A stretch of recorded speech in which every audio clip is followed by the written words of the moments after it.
Hi there, this is Kevin with GatheringMagic.com here with round number 3 in the standard daily with my mono red budget deck. Sorry if I'm a little bit out of breath. We won that last round in like 6 minutes, so I decided to head to the gym, and now I'm back here, and it just barely started with, yeah, 2:44. That's really quick for the tournament started at 1 o'clock. 2 rounds in an hour and 45 minutes is very good. Usually in the era of Rakdos, man, we'd be over an hour per round. Anyway, I'll quit babbling here. This is a definitely acceptable hand. First turn Rakdos Cackler into second turn Burning-Tree Emissary. Definitely not going to mull this. So our opponent has to mulligan to 6. And what were we on the draw though? No, we're on the play. No, we're on the draw. We're on the, who knows what I'm on. Okay, so we are on the draw here. Great hand with 2 removal, the Burning-Tree Emissary. Of course, the Lightning Mauler would be the best thing for us to draw into. See what we're up against. Howl Fountain can mean UWR Flash or Esper Control. Both are very good matchups for us. UWR Flash can be a little bit harder, but a lot of times you can just, the way that I built this deck with the Traitorous Instincts and Zealous Conscripts, I can just steal their Boros Reckoner for the win if they're tapped out. Alright, let's play this Cackler here. Oh, actually, that's a better one to play. We'll play the Noble and pass the turn to him. And next turn we can actually play Burning-Tree Emissary and a Cackler and a Pillar of Flame if you put something out. But yeah, this will be, yeah, this is definitely a good hand here. These pillars are kind of dead versus him, but we are going to get in here for 1 and pump up our Noble. Unfortunately, if he does have a Supreme Verdict in his hand, we're pretty much screwed, but let's see if we can get him down quick enough. So that's not the case. I am going to pillar his face here with the, oh, I can't because it only adds a green and a red. Okay, so I'm just going to add this Cackler. Just going to cast this Cackler and call it good. Yes, we want to unleash it. And next turn we have 6 damage on board. He could have cards like Azorius Charm, which are always a pain in the butt, Tragic Slips, things like that. I don't want that other mountain, of course, but I am going to attack in with 6 damage here. Let's see if he has like a Feeling of Dread to tap stuff down. Tribute to Hunger, okay, definitely the Cackler is the right call to kill here. So that does give him life back. And yeah, we'll get in here for 4 again, tick up that Noble. And I think what I'm going to do right now is Spear's face and Pillar's face, because this deck doesn't have a lot of creatures. They just run a ton of removal, like Tragic Slips, Tribute to Hungers. It does have Obsidot, and there's absolutely nothing we can do against an Obsidot. Ghost Council. So I guess this matchup is a little harder than I thought it was, especially we don't have like the green version's a lot better because you have bigger stuff like Silver Hearts and String of Geist that are just very hard for this Esper deck to deal with. But with us drawing into, this would have been a perfect hand versus like the Mirror or Naya Blitz, but against him it's kind of a weak hand. Oh, that just makes it a ton better. Let's see if we can actually stick it. Might get dissipated here, that will suck. Yeah, it does get dissipated. But we are able to get in here for 5. And I'm feeling like a Supreme Verdict's going to come next turn. If it's not, he's in very, very big trouble. Because we do have the Pillar of Flame. And the good thing about this is Zealous Conscript is a lot of times a win condition in this deck. As we can take, if he has anything, we can take it and just swing for 5. Whoa, no Supreme Verdict here. We will play this Lightning Mauler. And pair it with the Burning-Tree Emissary. Let's see what happens. He could dissipate this. Tribute to Hunger. Well, that's fine. We'll kill the Burning-Tree Emissary. Pair this. See if he's got a Tragic Slip for our Stromkirk Noble. Okay, we're gonna do this right this time. Yes, we want to do this ability, and yes, we want to Soulbound. Okay, did it right this time. Begin attack. Attack in for 6. He is now down to a 3, and I'm going to pillar his face here, take him down to a 1, and this will be sad if I can't get him down from a 1. But we have Brimstone Volleys, we have 3 more Searing Spears, 2 more Pillar of Flames, 3 more Hellriders. Yep, we went on turn 6. So he isn't able to draw that necessary Supreme Verdict, and this, unfortunately, my sideboard isn't the greatest versus his deck. The Brimstone Volley definitely comes in. The Blood, I don't think the Traitorous Blood does. I bet he's the Obsidot version. Zealous Conscripts was amazing though, as you can take like a Sorin if they have a Sorin. Skullcrack's great because it does kind of negate either an Obsidot trigger or a Supreme Verdict, which if it's an Opposite trigger, that's basically doing 5 damage. And if it's a Supreme Verdict, it completely counters the Supreme Verdict. So, yeah. Let's see. Mizzium Mortars, Flames, Volcanic, Traitorous Blood, all very bad. I even think that Madcap Skills is kind of bad in this. He's got lots of Tribute to Hungers. Probably Tragic Slips. Yeah, so Pillars, of course, are the other ones that come out. And maybe Madcap Skills do need to stay in if Pillars are going to become obsolete here. I'm thinking I'll keep in 1 Madcap Skills. The creatures are fine, even though they might get Supreme Verdict away. Post Sideboard, I do think that he has the advantage. I haven't played this matchup enough. I don't play aggro the most. I'm more of a mid-range aggro player. If not, I'm more of a weird deck player. I like to play decks like Immortal Servitude and Epic Experiment and all these crazy decks that I can come up with. But in tournaments, I usually do play more mid-range. In Return to Ravnica, before Gatecrash was released, my go-to tournament deck was usually either Jund or Junk mid-range. And I have a lot of experience playing against these aggro decks. I don't really have as much experience playing with them. So I don't know exactly how to play this matchup. Anyway, I'll quit rambling here and submit this deck and see what we're up against, see if it is the opposite version. This hand is absolutely awful. I mean, I kind of like it. The Lightning Maulers need to pair with something. The Skullcrack's nice, Searing Spear, but only 1 mana. I'm going to mull this. And this is a little bit better. We do have a first turn and a second turn play, so definitely not going to mull this. And I hope a Blind Obedience doesn't come out again. That wrecked me that last game. Well, it didn't wreck me, but it sure did absorb a ton of damage. So we do have this Stromkirk first turn again. He could Tragic Slip it here. Azorius Charm it here. It doesn't look like I can do either one of those, so we're able to get in for at least 1. We're able to get in for 2 here with the Ash Zealot. So far, so good. Got the Skullcrack for any Sphinx's Revelations late game. This is going to put him on a fast clock here. He's going to have to find an answer for these guys. Oh, no. Okay, so still no Tragic Slip here. He can O-ring something if he wants. Detention Sphere, I'm sure, is going to go on the Noble. Yep. So I can play this Lightning Mauler next turn. Not in any fear of the Skullcrack being able... Oh, cool. This is even better. I love this Burning-Tree Emissary. What a cheat. This card cheats so bad. Oh, this is just sick how this works. Alright, so into the Lightning Mauler. And okay, and yes, we will pair with the Burning-Tree Emissary. Alrighty, and we'll declare attack and get in here for 6. And put him down to an 11. And we got Skullcrack. So now I want to keep up 2 mana from now on to try to negate these Sphinx's Revelation. Ah, Miracles of Terminus. That sucks, but I mean, these did get value. Got 2 damage out of every one of these cards. These will go back on bottom. Haven't seen Terminus played in quite a while because it is very clunky. Very bad against my deck if he doesn't draw into it. It sticks in his hand till turn 6, and a lot of times that's way too late. So not looking good now. We can chuck out this other Noble. Not going to do much though. But we do have Skullcrack up in case that he does play. He's stuck on no black though. That could really... Oh, as I open up my mouth, he does get the black. See what happens here against the Noble. Jace. So he's probably just going to -2 the Jace. And does this do damage? Damage deals 3 damage to target creature or player. But he can immediately +1 him. See if that's what he does. Yes, he does decide to +1 him. Unfortunately, we can't kill him with the Skullcrack. And our Noble can't get in there.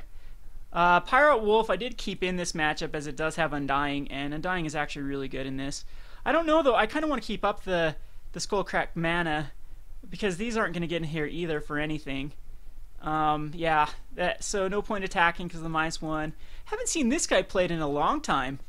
Maybe he is pretty good against these hyper-aggressive decks, I don't know. I haven't seen Tamiyo or Jace in these Esper control builds for a very, very long time. I think he's going to just try to take him up to 8. And yeah, so Madcap Skills is kind of good here. Lightning Mauler's fine. I'll play it, and I will pair it. Yes, we'll pair with the Pyreheart. And we'll get in here, and I'm going to actually just attack him. I don't think it's worth it to attack Jace just for 1. He's already up high enough. So we'll attack him, get him down to a 10. Hellrider's awesome if we can draw into Hellrider. And we do have Skullcrack up in case he Sphinx is here. No Sphinx, so we're still okay. So in a couple turns we're going to have to hit this Jace, but I do want to get him down as much as possible, especially if we do, like I say, draw into a Zealous Conscript. We need a mountain, so best case scenario is we draw a mountain and then a Zealous Conscript, and we can take this. Yeah, that doesn't hurt too bad. It gives me a Pyreheart Wolf back that I can smack him with. Again, I'm just going to attack into him. We'll pair this as well. Okay, yes. Soulbound. Alright, attack him for 2. That's why he's using Jace. His name is Ace of Jace. He's got to use Jace when he's that name. So we're going to get him down here to an 8. And okay, our Zealous plan is kind of shot here, but we can Skullcrack the Jace if we want to at end of turn. We'll see what happens here. See if another Supreme Verdict comes out. I'm gonna attack one at oh, that's a good one. So we're gonna Ash Zealot here and see if this gets countered. Okay. And we're going to attack. I'm going to attack them all into Jace this turn, actually. See what... He's probably going to Tribute to Hunger here. Yeah, Tribute. And, of course, Lightning Mauler is probably the better one to kill. Or maybe just the Pyreheart Wolf, because this Lightning Mauler can actually pair with something else later on.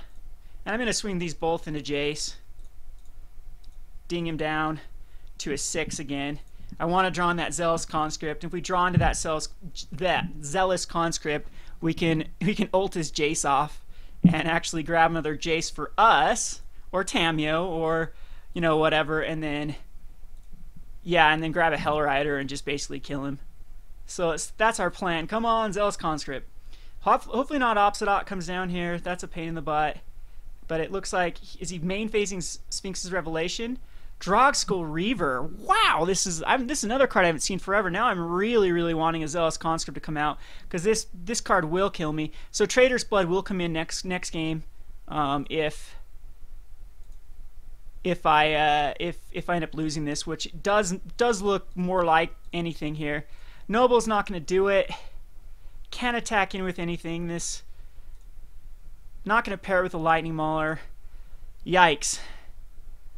We can Skullcrack when he attacks, though. No, we don't want to use this ability. And again, so that will actually keep him from gaining a ton of life and drawing 2 cards. But again, Zealous Conscript would be the best card we can draw, because then we could actually kill his Jace, grab a Detention Sphere, and yeah, I'm not gonna. No. We'll just do 3 to him. He gains nothing, draws nothing. See what comes down here. All the Terminuses and Supreme Verdicts are bad now in his hand. He won't be using them.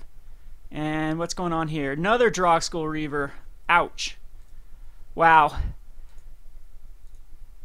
So there's a Hellrider. Let's see what we could do. 4 damage. But he double strikes 1 off, gains 3 life right off the bat. Even Hellrider here is not gonna save us. He's just gonna draw a million cards here. He's gonna ult this Jace next turn. We actually can ding down this Jace. Let's just see what happens. We're gonna cast a Hellrider here. No point in Soulbound. He has haste. And begin attacks. We're going to attack him, and him, and we're just going to redirect 1 Jace trigger, or yeah, direct 1 back at Jace.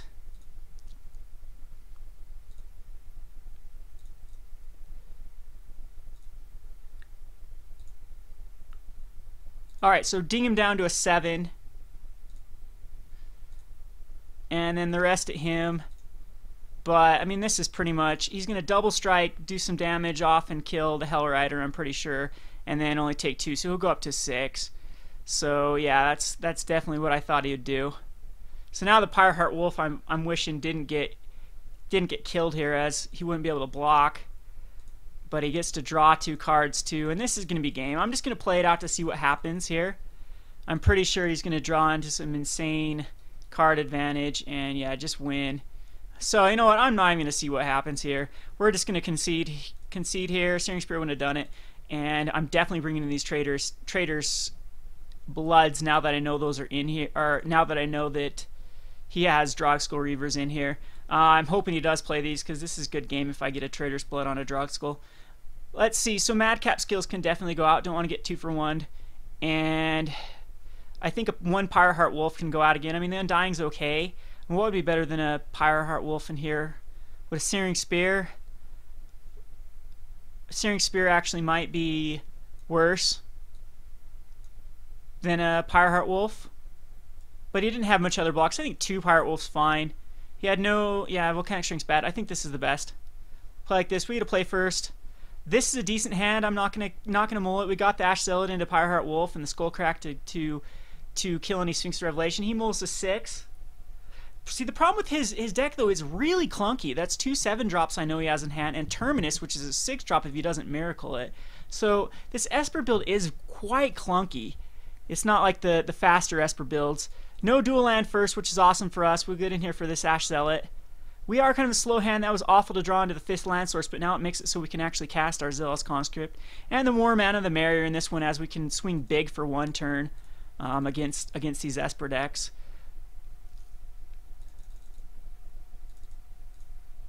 There's our Hellrider. That is awesome.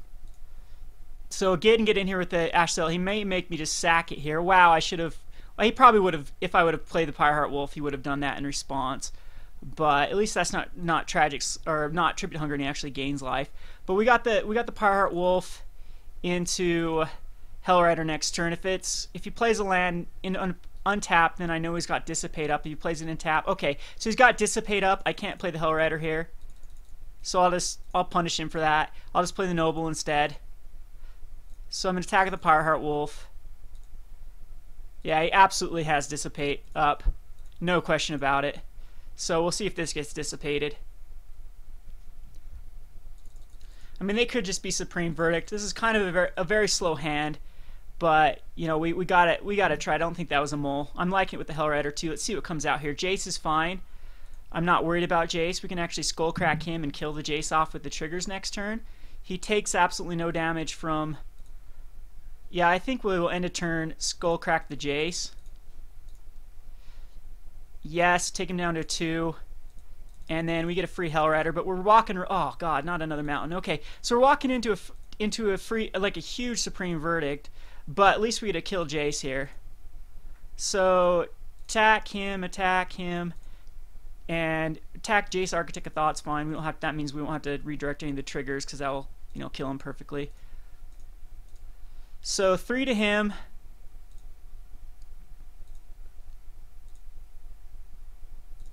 Alright, so no, and no. Jace dies.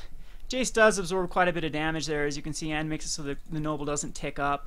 No Supreme Verdict. That's best case scenario. We don't get blown out by Supreme Verdict one time. Don't tap. No! Looking bad. Looking bad. Detention Sphere on the Hellrider. Yeah, that's pretty crappy, but it's not as bad as a Supreme Verdict. Still looking okay. That's a great card, of course. We are going to play it. It doesn't need to pair with anything. We can pair it with whatever comes out next. And... Oh, actually, should have paired it. Wow, that was stupid because I could have done 2 damage, but maybe if we draw into a Burning Tree, it would actually do more. But we're going to do 2, tick this guy up to a 2/2, and yeah, we're still in decent shape. I mean, these Sphinxes are getting quite scary. The Drogskol Reaver could actually come out 1, 2, 3, 4, 5 next turn if he drops a land, but I think a Supreme, yeah, Supreme Verdict comes out. Ouch, that sucks for us, but we'll be able to get in for 2 again, and he misses his land drop. And there's the Burning Tree. I kind of wish that I didn't play a Lightning Mauler now.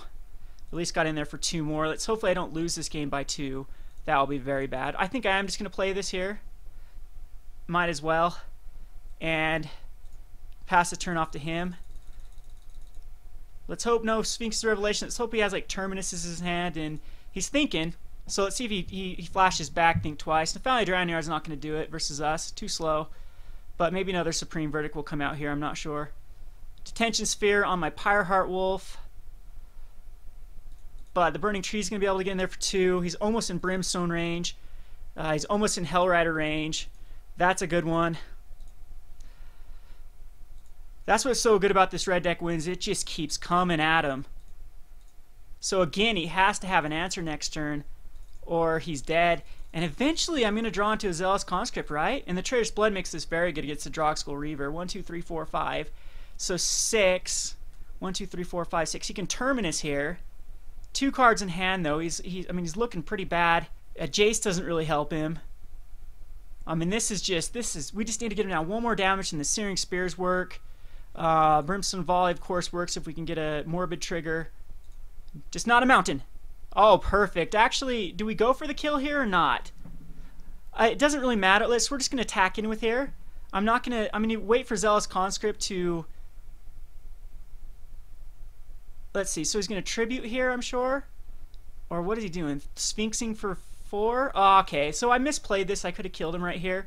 I just didn't want to get blown out by like Tragic Slip and whatnot. I want to get some value out of my Zealous Conscript. Big time misplay here. He would have been dead. I hope that doesn't cost me the game. I think he's going to have to tap out for like a Terminus next turn. 1, 2, 3, 4, 5, 6, 7. See if a Drogskull Reaver comes out though. It looks like it is going to be a Drogskull Reaver. 4, 5. Terminus. Okay, so he is dead next turn from a Zealous Conscript, so we're fine. Unless he has another land in hand and a Tribute to Hunger. Or Devour Flesh. So, oh, I gotta put these on the bottom. Okay, that's fine. So, oh, good lord. So it does come out. So I'm hoping this doesn't end up screwing me over with the Zealous Conscript. The mountain's not good. We'll feign it. But I mean, we're doing pretty good. That's 6 mana. I'm overpaying here. Oh, please, please, please don't have it. See if he taps his land.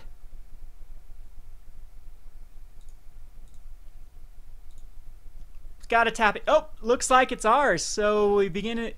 Attack phase, so declare attackers, and this should be over.